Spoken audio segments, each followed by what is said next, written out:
پڑھیے الصلاۃ والسلام علیک یا رسول اللہ وعلی آلک واصحابک یا حبیب اللہ، الصلاۃ والسلام علیک یا نبی اللہ وعلی آلک واصحابک یا نور اللہ۔ درود پاک پڑھنے کے بے شمار فضائل و برکات ہیں۔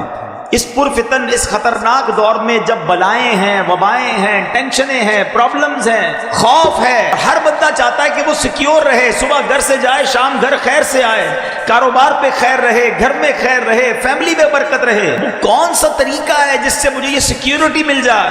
مجھے بتاؤ کہ جس کے سر پر رحمتوں کا سایہ رہے اسے پھر کیا پرابلم ہے؟ اور اللہ کی رحمت کس کے ساتھ ہے کہ جو ایک بار درود پاک پڑھے اس پر 10 رحمتیں نازل کی جاتی ہیں۔ پھر کیوں نہ چلتے پھرتے اٹھتے بیٹھتے بندہ درود پاک کا ورد کرتا رہے تاکہ سیکیورٹی، رحمتیں، برکتیں ساتھ رہے۔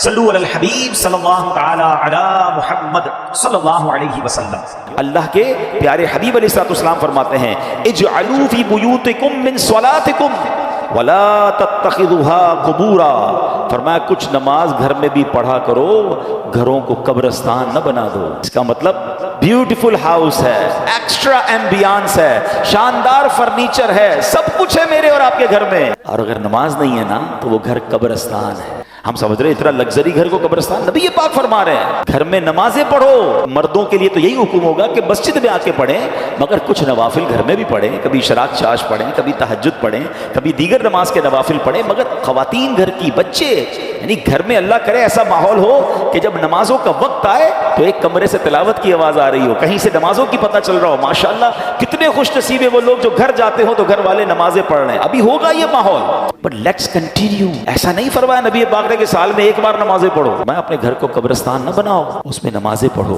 اے میرے پیارے اسلامی بھائیوں، ایک اور جگہ پیارے آقا فرماتے ہیں اکرموا بیوتکم ببعد صلاتکم، یعنی کچھ نمازوں کے ذریعے اپنے گھروں کی عزت بڑھاؤ۔ آپ چاہتے ہیں نا گھر کی عزت بڑھے؟ اے ہے جس گھر میں نمازیں ہوتی ہیں، نبی پاک نے فرما دیا تو حق ہے، گھر میں نمازیں ہو رہی ہیں نا، عبادت ہو رہی ہے، اللہ اس گھر کو ممتاز کر دیتا ہے۔ ہم سمجھتے ہیں ایکسٹرا لائٹ لگاؤں گا، ذرا خوبصورت ایلیویشن کروں گا، ذرا ہٹ کے ڈیزائننگ کروں گا تو وہ سب سے مشہور ہو جائے گا۔ نہیں، عزت دینے والا رب ہے، اور اللہ کے سب سے معزز بندے ہیں۔ اللہ کی مخلوق میں سب سے بڑھ کر عزت والے کون ہیں؟ ہمارے آقا علیہ الصلوۃ والسلام ہے۔ وہ فرما رہے ہیں کچھ نمازوں کے ذریعے اپنے گھروں کی عزت بڑھاؤ۔ نماز کے بارے میں ایک اور حدیث سنو، الصلاۃ عماد الدین، نماز دین کا ستون ہے۔ مجھے بتائیں نا، ہمارے گھر کے پلر نکال دیں تو گھر تو گر جانا ہے نا، یہ تو ایمان کا پلر ہے۔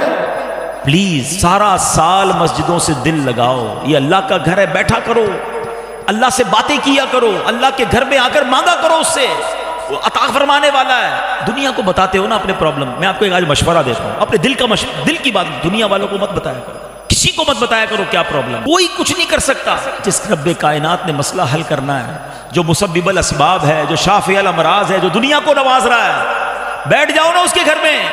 آ گیا ہوں یا اللہ تیرے گھر میں، پریشان ہوں، تھک گیا ہوں مولا، دنیا بھر کے دھکے کھا لیے، مسئلہ حل نہیں ہوا کریم، اب تیرے گھر میں آ کر بیٹھ گیا ہوں، اور تو میری ماں سے زیادہ مجھے چاہنے والا ہے۔ اے اللہ بس میری جھولی بھر دے۔ باتیں کرو اللہ سے، دل کی باتیں کرو۔ آپ کے لیے زبردست وظیفہ لے کر آیا ہوں، یہ فارمولہ ہے جو ہمیں قرآن سے ملا ہے۔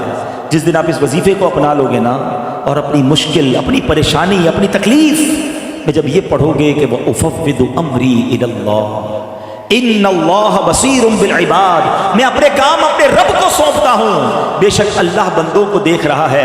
میں تھک گیا، میں پریشان، میں بیمار، اے اللہ میں قرضے سے نہیں نکل پا رہا، میرے روزگار کے مسائل ہیں، میرے گھر میں پرابلمز ہیں، اے اللہ میں دنیا میں کوششیں کر کے تھک گیا، اے مالک اب تیرے سپرد کرتا ہوں، اور تجھ سے بڑا خالق کون ہے؟ تیری حکمتوں کے انداز نرالے۔ وَأُفَوِّضُ أَمْرِي إِلَى اللَّهِ إِنَّ اللَّهَ بَصِيرٌ بِالْعِبَادِ، خدا کی قسم جب تکلیف میں دل کی گہرائیوں سے آپ یہ وظیفہ پڑھیں گے، یہ آیت پڑھیں گے، آپ کو ایک سکون سا محسوس ہوگا کہ میرے رب کریم کو اب کام میں نے دے دیے ہیں، جو میری ماں سے زیادہ مجھے چاہنے والا ہے، اور وہ ضرور مجھ پر کرم کے دروازے کھولے گا۔ ایک بات یاد رکھنا، مجھے میرے کولیگز کہیں، مجھے میرے فرینڈز کہیں، میرے رشتہ دار کہیں کہ بڑا کامیاب آدمی ہے، اور اللہ کی بارگاہ میں میں اگر کامیاب نہیں ہوں، وہ مجھ سے ناراض ہے، تو اس کامیابی کا کوئی فائدہ نہیں ہے۔ اور جس کو رب فرما دے نا یہ کامیاب ہے، اللہ کے حبیب فرما دے یہ کامیاب ہے۔ ہمیشہ یاد رکھنا، جس سے رب راضی اس سے سب راضی۔ ہاں، ہم سب کو راضی کرنے کے لیے بعض اوقات رب کو ناراض کر بیٹھتے ہیں۔ وی ہیو ٹو ڈیسائیڈ کہ ہمیں اللہ اور اس کے رسول کو راضی کرنا ہے۔ تو آئیے قرآن کی چند آیتیں ہیں، پارہ 18 ہے، سورہ مومنون۔ قرآن فرماتا ہے بسم اللہ الرحمن الرحیم قد افلح المؤمنون۔ پہلی آیت اللہ فرماتا ہے بے شک ایمان والے کامیاب ہو گئے۔ کامیاب کون ہے؟ ایمان والا۔ اے اللہ تیرا شکر ہم ایمان والے ہیں۔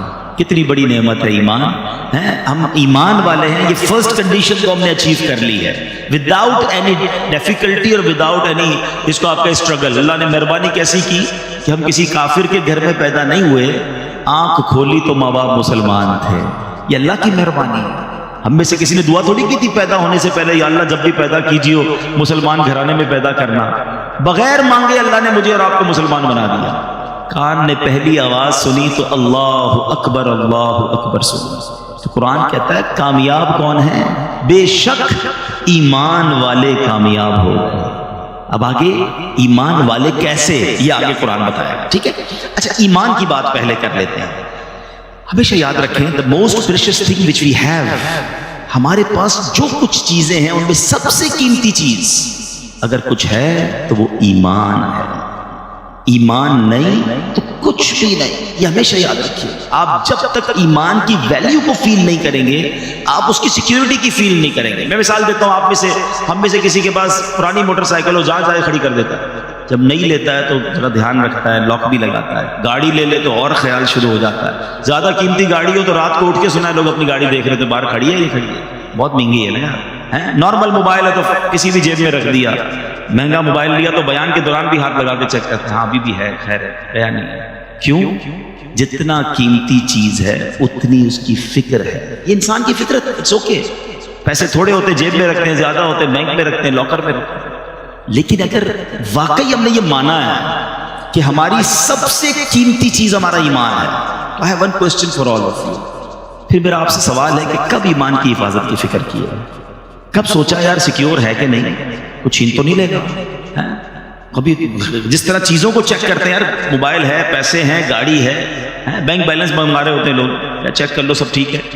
لیکن کبھی کوئی ایسا ہم نے اپنی بیلنس شیٹ نکالی ایمان کی کہ یار ایمان بھی ٹھیک جا رہا ہے کہ تو گڑبڑ تو نہیں ہو گئی، کچھ چھین تو نہیں رہا، چلا تو نہیں جائے گا؟ اب ہو سکتا ہے آپ میں سے کسی کے ذہن میں خیال ہے کہ کیا ایمان بھی چھین سکتا ہے؟ یہ تو نئی بات بتا رہے ہیں ہم۔ جی جناب، اللہ کے حبیب علیہ الصلوۃ والسلام کی میں آپ کو پہلے ایک دعا سناتا ہوں۔ پہلے پیارے آقا کون ہیں؟ جن کے صدقے مجھے اور آپ کو ایمان ملا ہے نا۔ تیرے صدقے میں آقا سارے جہاں کو دین ملا۔ ارے ان کے صدقے دین پھیلا ہے، ہم ایمان والے ان کی وجہ سے ہیں۔ مگر وہ دعا کرتے تھے، یا مقلب القلوب ثبت قلبی علی دینک، اے دلوں کو پھیرنے والے میرے دل کو اپنے دین پر ثابت قدمی عطا فرما۔ اب ذرا سوچئے کہ اللہ کے حبیب یہ دعا کر رہے ہیں کہ یا اللہ دل پھر نہ جائے۔ یہ میری اور آپ کی تعلیم کے لیے کہ میری امت تو یہ دعا کرے نا۔ ہم نے کب دعا کی یا اللہ ایمان سلامت رکھیو، ایمان کی حفاظت رہے، خدا را اس کی حفاظت کی فکر کرے۔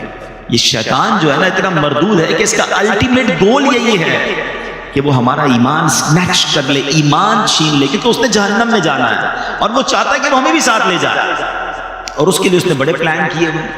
پہلے یاد رکھیے، علماء فرماتے ہیں، احادیث کا بھی مضمون ہے کہ جب بندہ گناہ کرتا ہے نا، اس کے دل پر ایک سیاہ نقطہ پڑ جاتا ہے، دوسرا کرتا ہے، پھر تیسرا کرتا ہے، پھر، اور جب کنٹینیو کرتا رہتا ہے تو ایک وقت آتا ہے اس کا دل سیاہ ہو جاتا ہے۔ اب اس پر ہدایت کی کوئی بات اثر ہی نہیں کرتی ہے، اور پھر علماء کہتے ہیں جو گناہوں والی کثرت کے ساتھ زندگی گزارتا ہے، ڈر ہے کہ مرتے وقت اس کا ایمان جو ہے وہ چھین لیا جائے۔ ہمیشہ یاد رکھیں۔ اچھا، یہ صرف نبی پاک کا انداز نہیں تھا، بڑے بڑے صحابہ کرام، اولیاء کرام۔ مگر ہم میں سے کس نے دعا کی کہ یا اللہ ایمان سلامت رکھیو، قبر